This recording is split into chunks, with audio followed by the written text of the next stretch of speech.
You are looking at Julian's pronunciation guide, where we look at how to pronounce better some of the most mispronounced words in the world, like this other curious word. But how do you say what you're looking for today?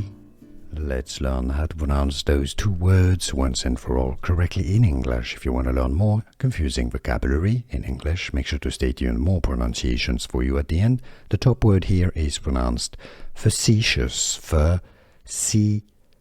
Stress on the C syllable, treating serious issues with deliberately inappropriate humor.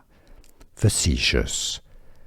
The bottom word is pronounced as fastidious. Fastidious.